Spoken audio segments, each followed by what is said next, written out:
So this story takes place back in June. I had just graduated college in May. Your girl got her bachelor's degree. Let me stop. So my father said, I'm gonna get you a graduation gift. So he bought me a plane ticket to Cali.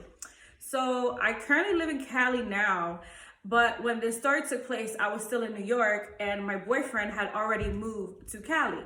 So we had a long distance relationship for about a year or so before I moved. So during that year, I would come to Cali and I would visit him. So I came to Cali, everything was good. I was here for like 4 days, but you'll see why I had to stay longer. So when I was younger, I was moving a lot and I lived in Florida, I lived in New York, and I was constantly back and forth. And I was around 10 through 13 years old, anywhere between those ages. I used to fly by myself. I used to, have the stewardess,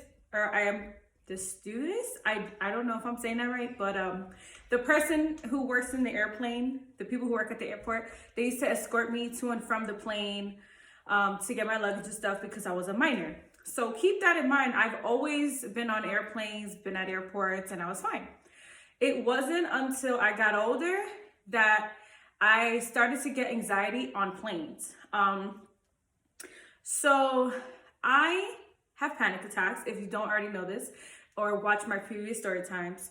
So I cannot be in a place that's like closed in. Even in a car, sometimes I'll freak out a little bit and I'll have to lower the window. So when I got older, I started to get panic attacks on airplanes.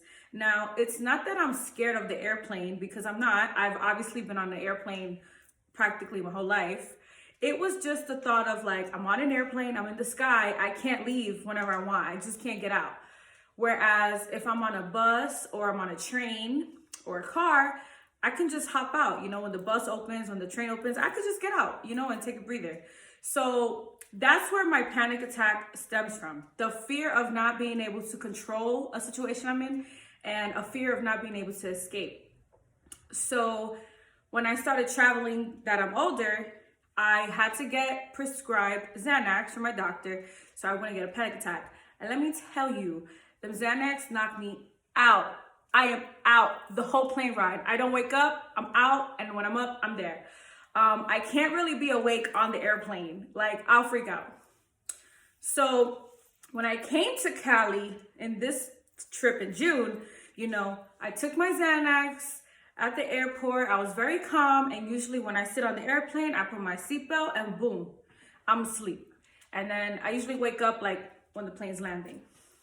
So on this day, I'm leaving Cali, and the night before, I'm just very nervous, like I always am. And I'm telling my boyfriend, like, I hate flying. I'm so nervous. Like, I'm going to catch an anxiety attack, blah, blah, blah. So I remember my flight was really early in the morning. It was probably like 7 in the morning. So we're up at like 4.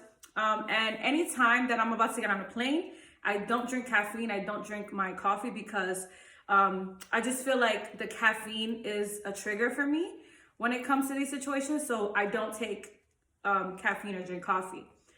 So we're in the car. I started playing worship music. I started praying because I just felt like anxious. And I don't know why. I just felt like it wasn't a good day for me. So I started praying to God, listening to worship music, bring me peace, remove my anxiety, I'm going to be okay, all that, right? So anytime I go on a plane, I usually take the Xanax when you're waiting to board because, that takes like an hour or so just so it could kick in. So I told myself, I said, okay, my flight is at 7, so I'm going to take it when I'm 45 minutes from the airport to give me an hour time, right? So I take the Xanax, right? And we're 45 minutes from the airport. We're driving and I'm just nervous. And I'm like, why isn't this kicking in? It usually makes me tired and sleepy, or I start yawning, and I wasn't feeling none of that. So I'm over here I'm about to pop another one. Do I got to take some melatonin? Because right now I was just on edge. So we get to the airport, right? I check in my bags, you know, I'm emotional because I'm saying bye to my boyfriend and I'm not gonna see him again for another few months. So, you know, I'm in the airport, I go through the TSA or whatever, and I'm waiting to board the plane. So usually at this time, it already starts to kick in. I'm yawning, you know, I'm getting tired, I'm sleepy. Well, this is when I knew I fuzzed up. It wasn't working. So I'm here, I'm on the line, getting into the plane, and I'm freaking out because I'm like, this is not kicking in, it's not kicking in, like, I don't know what's going on. So I go and I take another one. I forgot to mention that I have a very, very, very low dose of Xanax, and please don't think that I like pop pills or that I'm promoting the pop pills, because I don't. I only take Xanax like when I'm going on an airplane, and it's prescribed by my doctor so I won't get panic attacks. So let's just put that out there. So the lowest dosage is 0.25, which is like, it's 1 bar in 4 pieces. So it's 0.25, 0.25, 0.25, 0.25. So when I was in the car, I took half of it, which is 0.5. So I'm like, okay, it's not working. So since I'm freaking out, I'm like, I'm gonna pop the other half, right? So 25, 25. I was making sure the math is right. 25 is 50. Okay, sorry, it's probably 2 milligrams, whatever, or 1 milligram is the dose. But anyway, so I'm sitting down in the airplane. I made it through the little plane tunnel. I'm sitting down, I'm putting my seatbelt, and I'm like, you know, I always fall asleep at this time. It'll be fine. So where I'm sitting in the middle of the airplane, like the middle seat. And there's these 2 guys, one here and one here. And I feel like this. Not that they were close to me or anything, but I felt like I was closed in. So I'm sitting in the airplane and I'm like, come on, God, where you at? Let's go, kick in, time's ticking, right? So I'm sitting in the airplane and I'm like, this is not working, it's not working. So I'm trying to calm myself. I do the 10 senses, not the 10 senses, but you know, when you look for 5 things you can hear, you can touch, you can smell. I'm taking my shoes off. I'm trying to, you know, do a lot of sensory exercises to like trick my brain to calm down. So all of a sudden, I'm just like, I can't do this. I need to get out this plane. I need to get out this plane. Like doomsday kicked in for me, because when I get panic attacks, I literally feel like I'm dying. So doomsday kicked in and I'm like, I'm getting off this plane. I can't do this. So I'm trying to like convince myself, like, come on, you gotta go back home to your son. He has to go to school. You can't just not come. But when I get into my panic attacks, when I tell you I will do anything to escape that, I'll do anything. So in my head, I was like, my son will be okay. He's with my mom. He ain't gonna die. I'm gonna die right now. So I need to get off. So I'm calling the flight attendant. I'm like, Miss, this is literally me. Miss, I need to get out the plane. I need to get out the plane. Somebody died. I lost my phone. I'm over here making excuses just to get off the plane. She's like, ma'am, you have to stay calm. We're ready for takeoff. I'm like, I need to get off this plane. And I told her, I will go and pull the emergency exit door and get out this plane, because the plane hadn't taken off yet. We're still in the ground. I'm like, I need to get off. And I'm telling her, I'm like, ma'am, I get panic attacks. I feel like I'm gonna die. I need to get out. So she's like, okay, wait a minute. They alert the pilot. A whole bunch of flight attendants come and they're trying to treat me, you know, trying to calm me down. They give me water. And they're not listening to what I have to say. This ain't gonna work, honey. I need to get out. Listen, Jesus Christ could come himself and calm me down, and I'm still gonna be like, respectfully, I need to go. So I'm telling her, like, look, I will buy myself another plane ticket. I need to get out. I didn't care about my luggage. I didn't care about nothing. They weren't trying to hear me. So you know what she does? She comes and she's like, ma'am, you look really pale. I'm like, yes, I'm having a panic attack. I cannot breathe. So she comes and she brings me oxygen. And then all of a sudden, I'm like dozing off. I'm like, oh, snap. So I guess at this point, I was like about to pass out. So they called the paramedics. So not only was I embarrassed because now the whole plane is looking at me, I'm delaying the plane now because basically there's a medical emergency because of me, because I'm dying. And then she's like, okay, honey, we're gonna get you off this plane. So I'm thinking her telling me that I'm gonna calm down. It didn't. So they have the oxygen on me. They have the paramedics come and check me out, right? So at this time, like I said, I'm dozing off. I'm off it, like off it. So please don't laugh at me. Please don't judge me for what I'm about to say. So my head, remember, I'm thinking I need to get out. I'm going to say anything to get off this plane. So the paramedics come and they're like, ma'am, are you on drugs? You know what I said? Yes, I am. Oh, yes, I am. I am on a Xanax. I am on drugs. Yes, sir. So in my head, I'm thinking like, hey, I'd rather be honest, because if they're trying to treat me, I got to let them know my medical history, right? So they're like, ma'am, are you on drugs? And I'm like, yes, sir. Yes, sir. Yes, I am. Sure am. So he's like, do you have any drugs on you right now? And I'm like, sure do, sir. I got some Xanax in my purse. So I'm not thinking about what I'm saying out loud. So all of a sudden, I hear them call for the TSA police. So I'm like, oh, I'm going to jail. I'm getting arrested. I got drugs, felony charge. It's over. Drug trafficking, all types of things, right? So I go, and TSA comes, and they come, and they try to escort me. And they're like, ma'am, you have to come with us. So I'm over here like, I'm about to die, and I'm going to die in jail. So the TSA comes, but they bring me a wheelchair. And I'm like, I guess I was really dozed off at this point, because this part on, it's a little hazy for me, and I like don't remember. So I go out in the wheelchair, and TSA is like, ma'am, we have to search your belongings. And all I had was like my purse on me, and I had my Xanax in there. However, my prescription has my name on it. So thankfully, they looked at it, they saw I had my name on it, and they let me go. And they were just telling me, ma'am, you know, like, you verbally stated that you had drugs on you, so we had to make sure that you're not, like, you know, drug trafficking. So while they're telling me this, my brain is somewhere else. I'm gone. At this point, the Xanax hit. So basically what happened was the Xanax didn't hit in time, and I caught a panic attack. Because like I said, usually it kicks in, but in this situation, it kicked in a little bit too late. Like, it kicked in while they were talking to me, and I don't remember anything. So they're like, ma'am, who's gonna pick you up? We need someone to escort you, because the way you look right now, you're looking a little done. So I'm sitting in the wheelchair, and I see these two women next to me, right? And she's like this. She has a phone, and I'm right here. And she's like, she's recording me, right? But when I tell you that I was off it, like, I did not care. I was literally on the chair like this.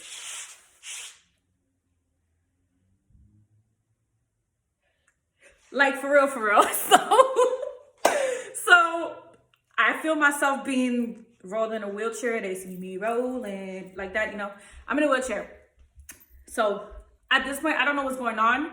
I've never, ever taken this much Xanax. Like, I've never taken a full bar of Xanax. I took it because, like I said, it was a crisis. It wasn't kicking in. So I thought, let me double dose, whatever.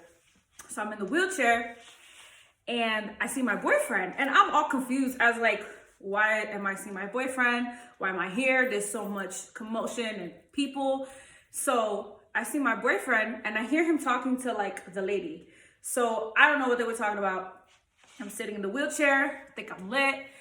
He's like, oh babe, you gotta wait right here. I have to get your luggage because the plane left, and they're gonna have to send the luggage back.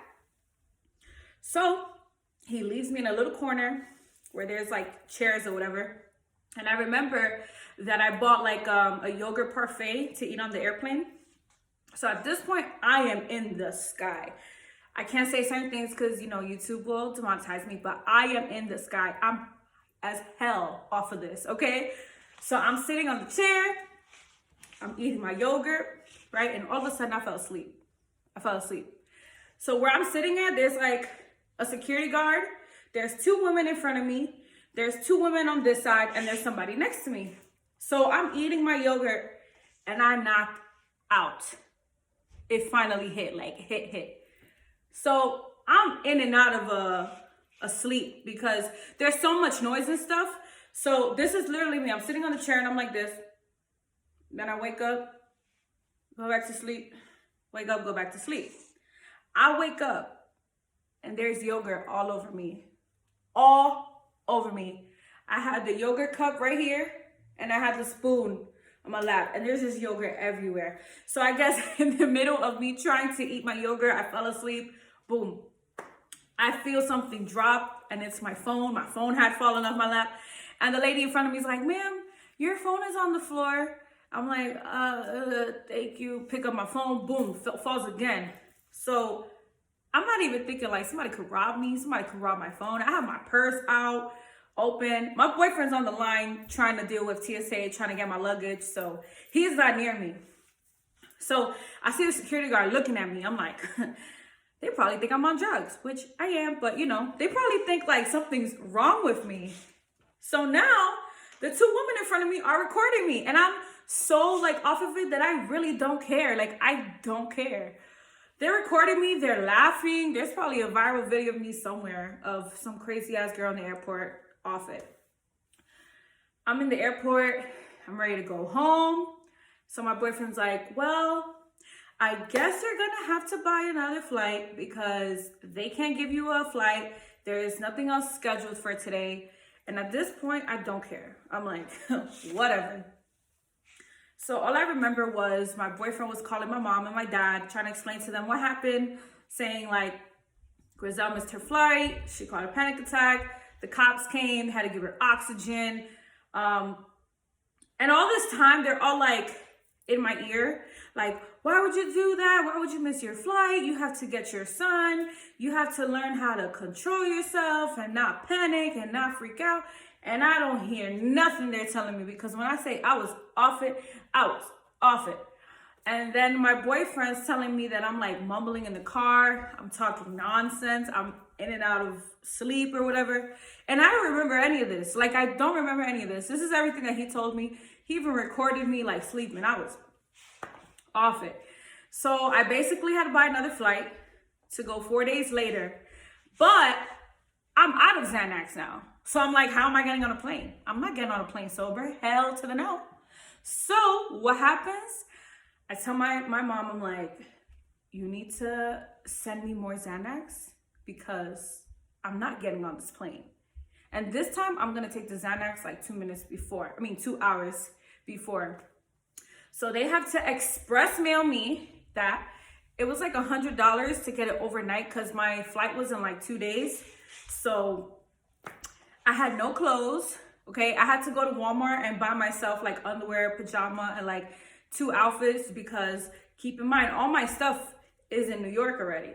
I had to buy toothbrush, deodorant, you know, because now I'm still in Cali.